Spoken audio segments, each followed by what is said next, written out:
बांझ औरत थी। मुझे एक बच्चे की बहुत ही ख्वाहिश थी। मेरे पति ने मुझे काफ़ी अच्छे से डॉक्टरों से इलाज भी करवाया था, लेकिन उसके बाद भी मुझे बच्चा पैदा नहीं हुआ। इसी तरीके से पूरे मुझे 5 साल बीत चुके थे। अब धीरे धीरे मेरे पति में बदलाव आने लगे। एक दिन मेरा पति मुझे कहने लगा कि अगर मैं उसे बच्चा ना दे सकी तो वह दूसरी शादी कर लेगा। यह सुनकर तो उस समय मेरे पैरों तले पूरी जमीन ही खिसक चुकी थी। मैंने कभी सपने में भी नहीं सोचा था। मैंने उसके सामने अपने हाथ पैर गिड़गिड़ाए। मैंने कहा कि मुझे सिर्फ एक बार मौका दे। मेरे पति ने मुझे सिर्फ चंद दिन का ही समय दिया था और उसके बाद वह दूसरी औरत के साथ शादी करने वाले थे। अब मैं किसी भी तरीके से बच्चा चाहती थी।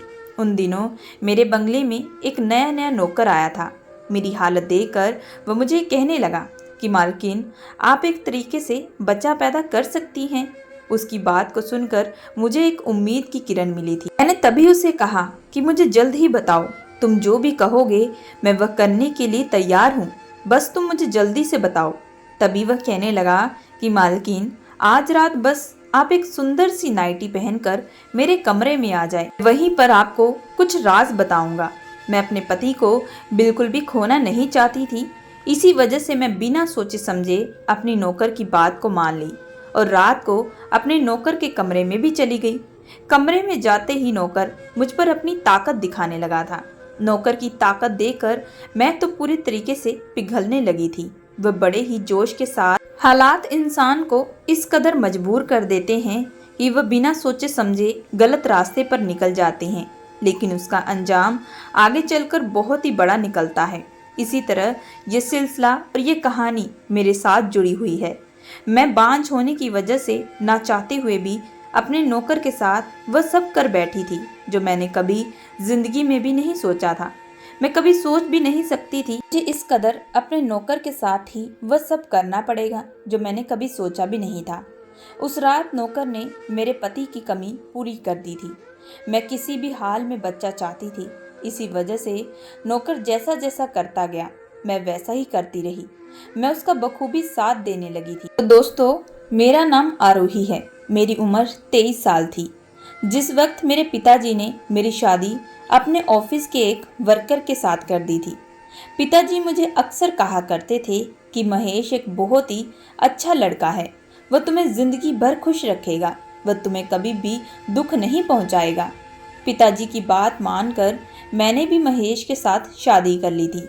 मेरी माँ तो कम उम्र में ही चल बसी थी। इसी वजह से माँ के जाने के बाद मैं अपने पिता से बेइंतहा मोहब्बत करती थी। मैं उनकी हर बात को माना करती थी। शुरू में तो महेश मेरे पिताजी की काफ़ी मदद भी किया करता था, लेकिन शादी करने के बाद उसने मेरे पिताजी का काम धीरे धीरे संभालना शुरू कर दिया था। इस बात से मैं बेहद खुश थी। मैं भी चाहती थी कि वह मेरे पिताजी का कारोबार अच्छे तरीके से संभाले, क्योंकि आखिर कब तक पिताजी इतना बड़ा कारोबार खुद अकेले ही संभालते रहेंगे। महेश के आ जाने से मेरी कुछ परेशानियां कम हो चुकी थी और साथ ही साथ चिंता भी। अब मैं ज़्यादा से ज़्यादा वक्त अपने पिताजी पर ध्यान देने लगी थी। मेरे पिताजी के साथ मैं अपना वक्त बिताया करती थी। महेश भी मुझसे बेइंतहा मोहब्बत किया करते थे। वह पिताजी के साथ मेरा भी ध्यान बहुत अच्छे से रखा करते थे। महेश दिखने में थोड़ा हैंडसम था, लेकिन उसके मुकाबले मैं थोड़ी काली सी थी। महेश के सामने मैं अपने आप को थोड़ा कम महसूस किया करती थी। मैं अक्सर महेश से इस बारे में बात भी किया करती थी, लेकिन अक्सर महेश मेरी हिम्मत को बढ़ाया करते थे। वह मुझे अक्सर कहा करते थे कि प्यार सूरत देखकर नहीं, सीरत देखकर किया जाता है। महेश की इन बातों को सुनकर मैं अंदर ही अंदर बहुत ही ज़्यादा खुश हो जाया करती थी और यही सोचती थी कि भगवान ने मेरी किस्मत में बहुत ही अच्छा लड़का भेजा है। शादी के बाद महेश भी हमारे साथ एक ही बंगले में रहने लगा था, क्योंकि मैं अपने पिताजी को छोड़कर कहीं दूर बिल्कुल भी नहीं जाना चाहती थी। मेरे पिताजी का सहारा सिर्फ मैं ही थी। मेरे पिताजी का खुद का एक बहुत ही बड़ा कारोबार था। हमारे पास पैसों की कोई भी कमी नहीं थी। धीरे धीरे हमारी शादी को पूरे 6 महीने बीत चुके थे। इन 6 महीनों में महेश ने सारा कारोबार अपने हाथों में ले लिया था।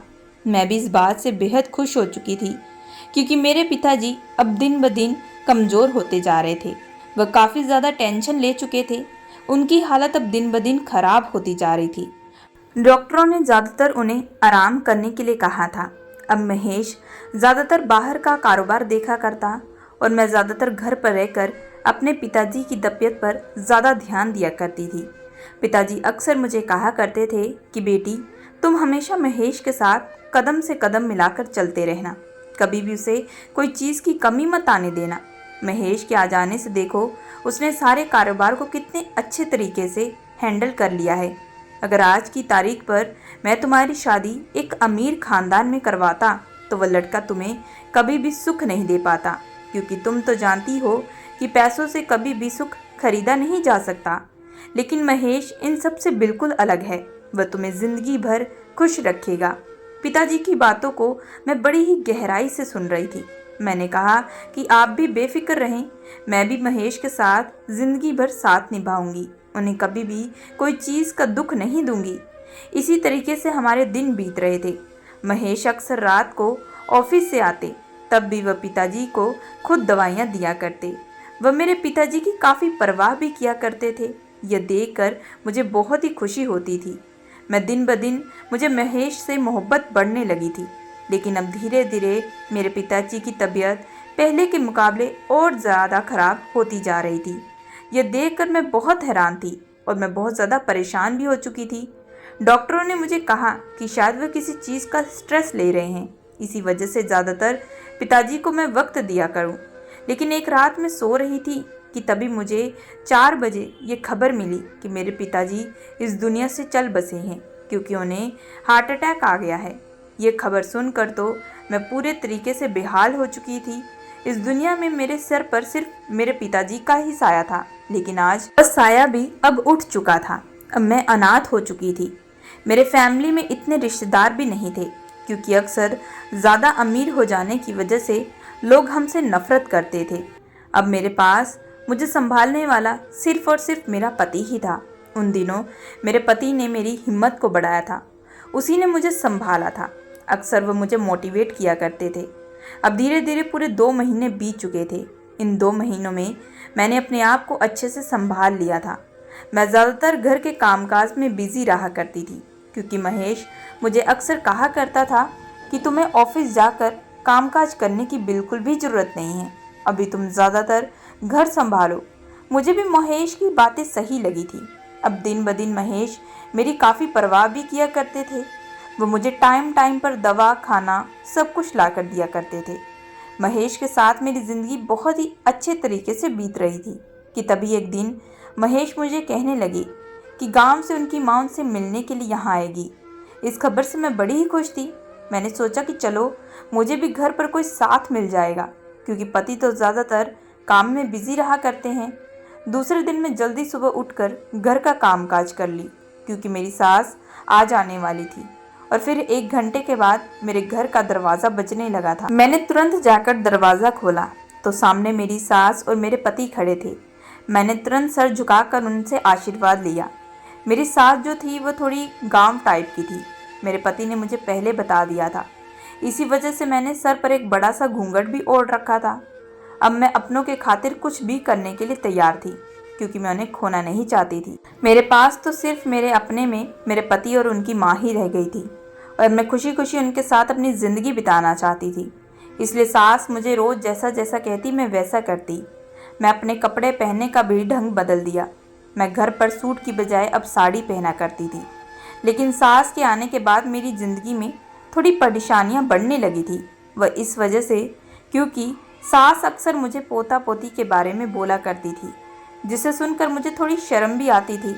मैं अक्सर उन्हें कहा करती थी कि माँ जी, अभी हमें थोड़ा वक्त लगेगा। लेकिन सास मुझे कहा करती कि बेटी, इन सब चीज़ों में ज़्यादा देरी नहीं करनी चाहिए, और वैसे भी तुम्हारे पास पैसों की तो कोई कमी नहीं है। तुम्हारे पिता का इतना बड़ा कारोबार है, तो फिर तुम और वक्त क्यों लेना चाहती हो। मैंने तभी सास से कहा कि माँ जी, मैं इस बारे में आज ही अपने पति से भी ज़रूर बात करूँगी, आप बेफिक्र रहें।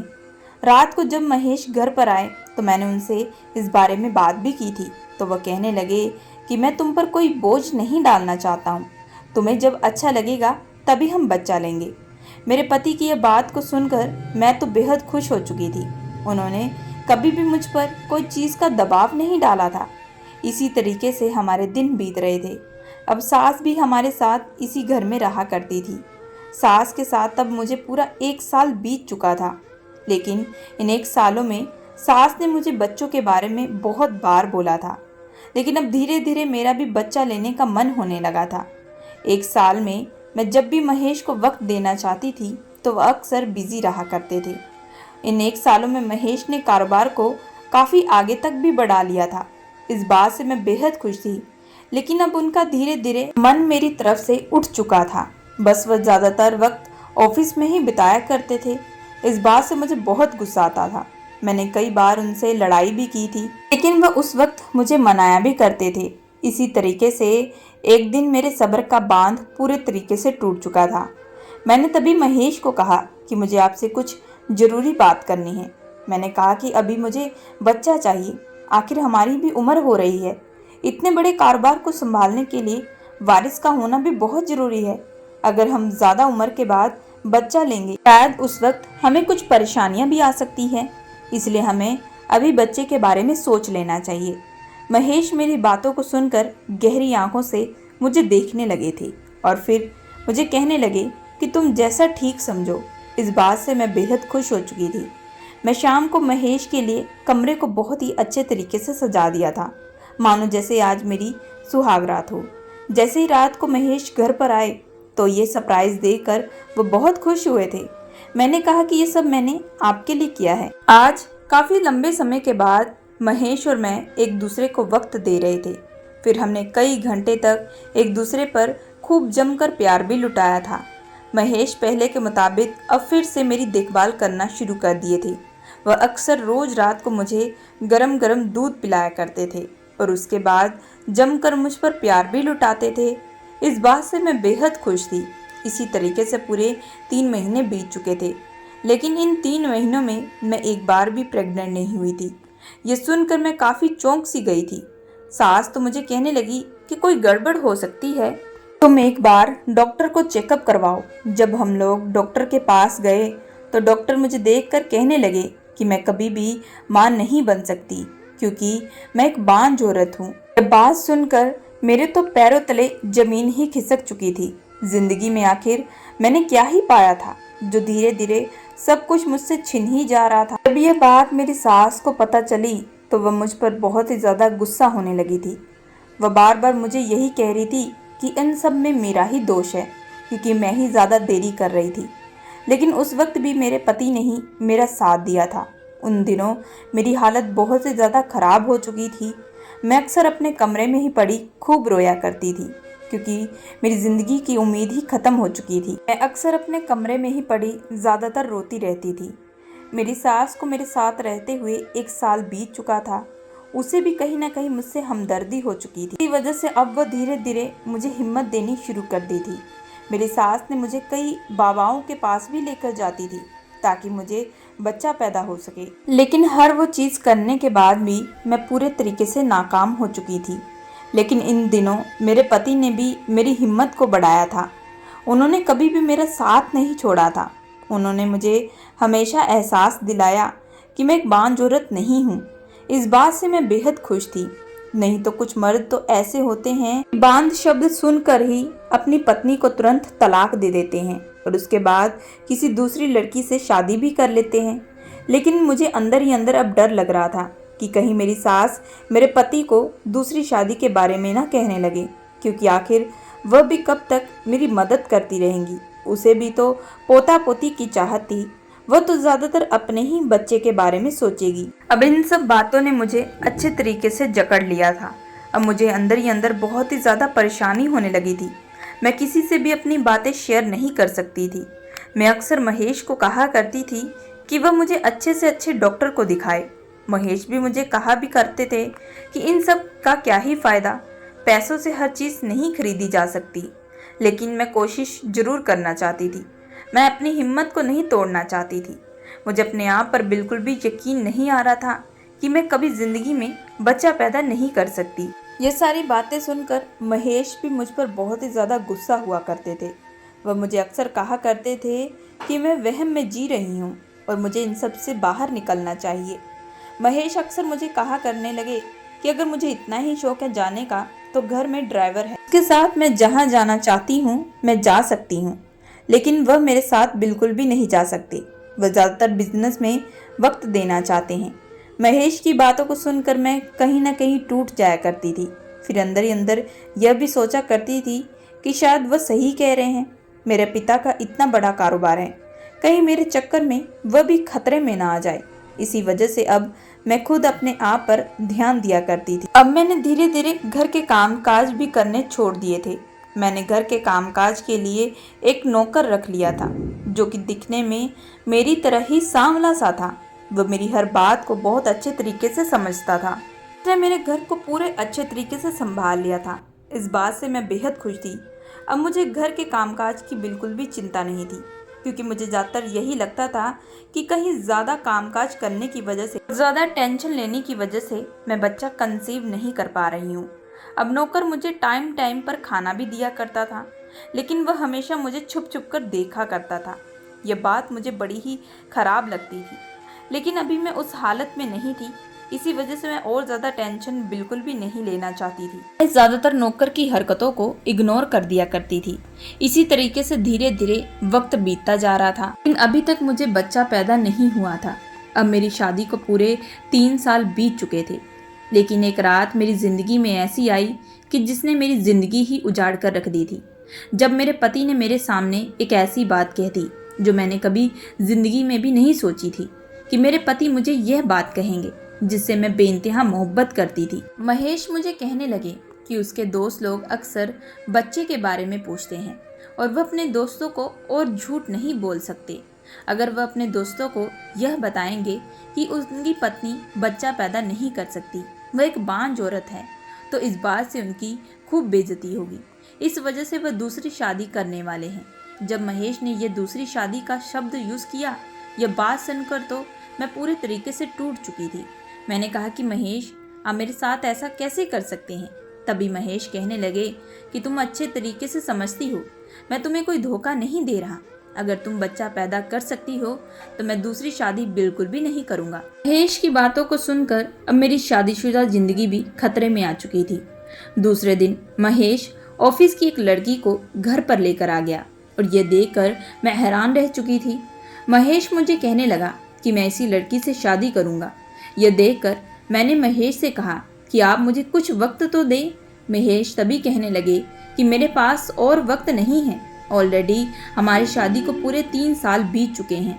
लोग मुझसे बच्चे के बारे में पूछते हैं और साथ ही साथ मेरी माँ को भी तो पोता पोती की चाहत रहती है। उन्हें भी मैं कब तक निराश करता रहूँगा, क्योंकि हमने तो सब कुछ ट्राई करके देख लिया। तुम्हें बड़े से बड़े डॉक्टर को भी दिखा के देख लिया और बाबाओं के पास भी देख लिया, लेकिन तुम बच्चा पैदा ना कर पाई। महेश की बातों को सुनकर मैं चुपचाप हो चुकी थी। सास को भी इस बारे में अच्छे से मालूम हो चुका था कि उसका बेटा दूसरी शादी करने वाला है। उसने अपने बेटे को भी समझाया था, क्योंकि सास कहीं ना कहीं मुझसे मोहब्बत करती थी। उसके दिल में भी कहीं ना कहीं मेरे लिए एक प्यार था, लेकिन वह भी अपने बेटे के आगे पूरे तरीके से बेबस हो चुकी थी। अब रोज रात को महेश उस लड़की को वक्त दिया करता था और यह देखकर मैं पूरे तरीके से टूट जाया करती थी। यह देखना मेरी ज़िंदगी के लिए बहुत ही ज़्यादा कठिन होता जा रहा था। मैं अक्सर अपने कमरे में ही बैठकर खूब रोया करती थी। एक दिन मैं किचन में नाश्ता लेने के लिए गई कि तभी मेरा नौकर मेरे पास आया और मुझे कहने लगा कि मुझे आपसे कुछ ज़रूरी बात करनी है। मुझे पता था कि उसे मेरे घर के हालातों के बारे में अच्छे से मालूम है, क्योंकि वह एक ही घर में रहता है और अक्सर चुप चुप कर हमारी बातें भी सुना करता था। लेकिन तभी वो मुझे कहने लगा कि मालकिन, आप एक तरीके से बच्चा पैदा कर सकती हैं। जब उसने यह बात कही, मैंने तुरंत उसका हाथ पकड़ लिया और कहा कि अगर यह मुमकिन हुआ तो मैं तुम्हें खूब सारे पैसे दूंगी। ये बात सुनकर नौकर खुश हो चुका था। वह कहने लगा कि मालकिन, सिर्फ एक रास्ता है, लेकिन यह रास्ता बहुत ही कठिन होगा। अगर आप ये कर सकती हो। तभी मैंने बिना सोचे समझे से कहा कि मैं सब कुछ करने के लिए तैयार हूँ, क्योंकि मैं किसी भी हालत में अपने पति को खोना नहीं चाहती। मेरे पति ने मुझे बस कुछ दिन का ही वक्त दिया है। अगर मैं माँ ना बनी तो वह दूसरी शादी कर लेगा। मेरा नौकर इस वक्त कहने लगा कि मालकिन आज रात आप मेरे कमरे में आ जाए। ये सुनकर मैं उसे गहरी आंखों से देख रही थी। इसके आगे मैं उसे कुछ पूछने ही वाली थी कि तभी वह कहने लगा कि अगर आपको बच्चा चाहिए तो आप मुझसे कोई भी सवाल अभी बिल्कुल भी मत करें, बस चुपचाप रात को मेरे कमरे में आए। और यह कहकर वह अपने कामों में लग चुका था। अब मैं दुविधा में पड़ चुकी थी कि मुझे तो किसी भी हालत में बच्चा चाहिए था, क्योंकि अपने पति को मैं किसी और लड़की के साथ देखना यह बिल्कुल भी मेरे लिए गवारा नहीं हो पा रहा था। रात को फिर से मेरे पति उस लड़की को अपने साथ ले आए और दूसरे कमरे में ले गए और मैं हर बार की तरह अपने कमरे में बैठी खूब रो रही थी। लेकिन आज रात मैं ठीक 12 बजे नौकर के कमरे में जाने लगी थी। नौकर के कमरे में जाते ही उसने कमरे के दरवाजे को अंदर से बंद कर लिया था। अब मेरे दिलों की धड़कनें बढ़ने लगी थी। तभी नौकर मेरा हाथ पकड़कर मुझे कहने लगा कि अभी जो मैं कहने जा रहा हूँ वो आपको बहुत ही शांति से सुनना पड़ेगा। तभी नौकर ने फ़ोन में एक ऐसी वीडियो दिखाई जिसे देखकर मेरी तो ज़िंदगी ही पलट चुकी थी। जिस इंसान पर मैं बेइंतहा मोहब्बत करती थी और बेइंतहा विश्वास करती थी, उसी ने ही मुझे पूरे तरीके से तोड़कर रख दिया था। वो ऑफिस की लड़की मेरे पति से कह रही थी कि अगर सच में आरोही माँ बन गई तो फिर हम दोनों की शादी कभी नहीं हो पाएगी। ये सुनते ही मेरे पति महेश कहने लगे, ये कभी भी मुमकिन नहीं होगा, क्योंकि वह रोज रात को आरोही के पास जाने से पहले उसे गर्म दूध दिया करते हैं और उसमें बच्चा ना पैदा करने की दवा भी मिला देते हैं, जिसे पीने के बाद वह कभी माँ नहीं बनती। ये सुनते ही वह लड़की जोरों से हंसने लगी थी। वह लोग मेरा मजाक उड़ा रहे थे। फिर वह लड़की कहने लगी, तुमने तो ये बहुत ही बढ़िया प्लान बनाया था। यह बात सुनकर महेश कहने लगा कि उसने ये सब कुछ पैसों की ही खातिर किया है। उसे पता था कि मेरे पिताजी की इकलौती संतान मैं हूँ, इसी वजह से उसने धीरे धीरे मेरे पिताजी का दिल जीता और फिर मेरा दिल, और फिर बाद में मेरे पिताजी को भी खाने में ऐसी ऐसी दवा मिलाकर दी जिसे खाने के बाद उनकी तबीयत और ज़्यादा खराब होती जा रही थी और वह जल्द ही इस दुनिया को छोड़कर जा चुके थे। ये सारी बातें सुनकर मुझे बहुत तेज गुस्सा आ रहा था। यानी कि उसने चंद पैसों की खातिर मेरे और मेरे पिताजी की ज़िंदगी खराब कर दी थी। मेरा पति महेश बार बार ये कह रहा था कि वह काली आरोही से कभी शादी नहीं करना चाहता था, वह सिर्फ सेटल होना चाहता था। इसी वजह से वह प्यार का नाटक करने लगा और आखिर में उसने कसूर मुझ पर डाल दिया कि मैं कभी माँ नहीं बन सकती, ताकि मैं खुद शांति से उसे डिवोर्स दे दूँ और वह दूसरी शादी कर ले और सारी जमीन प्रॉपर्टी भी उसके नाम पर हो जाए और मैं पूरी जिंदगी इस घर के एक कोने में पड़ी रोती हुई गुजार लूं। इन सारी बातों को सुनकर मेरा तो बहुत मन कर रहा था कि मैं अभी तुरंत उसे पुलिस के हवाले कर दूं। मैंने नौकर को भी कहा कि तुम्हें यह सब कैसे मालूम था। तभी वह कहने लगा कि जब से वह इस घर में आया था तो आपको देखकर कहीं ना कहीं उसे एक लगाव सा हो चुका था, लेकिन जब भी वह मालिक को देखता तो मालिक आपको रोज रात को दूध में एक दवा मिलाकर देते थे।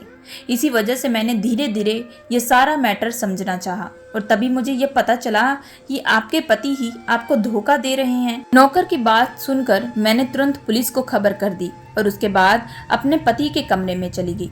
जाकर देखा तो दोनों ही बड़े प्यार से एक दूसरे की बाहों में अपनी मोहब्बत लुटा रहे थे। मैंने तुरंत जाकर जोरदार चाटा अपने पति के मुंह पर जड़ दिया। मैंने कहा कि तुम पर इतना विश्वास किया था और तुमने मुझे ही धोखा दे दिया। इसके आगे वह कुछ कहने वाला था कि मैंने तुरंत उसे सारी सच्चाई बता दी। ये सुनकर उसके होश उड़ चुके थे।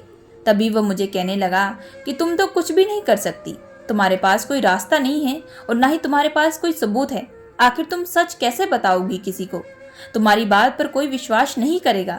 इतनी बात कहते ही नौकर अपने साथ तुरंत पुलिस ले आया और पुलिस तुरंत मेरे पति को रंगे हाथों पकड़ ली। और वहीं दूसरी साइड मेरी सास भी अपने बेटे की करतूतों को जान चुकी थी। वह भी कहने लगी कि मेरी ममता में आखिर क्या ही कमी रह चुकी थी जो तूने इतना बड़ा घिनौना काम किया, एक लड़की की जिंदगी बर्बाद कर दी। मैं वहीं पड़ी आंसू बहा रही थी, लेकिन अब मैं पहले की तरह टूटी नहीं थी बल्कि और मजबूत बन चुकी थी। मैंने फिर से अपने कारोबार को अच्छे से संभाला और 1 हफ्ते के अंदर ही अपने पति को तलाक भी दे दिया।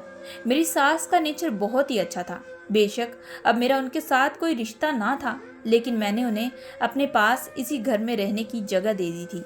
मेरी सास मेरी माँ की तरह ही मुझसे प्यार करती थी।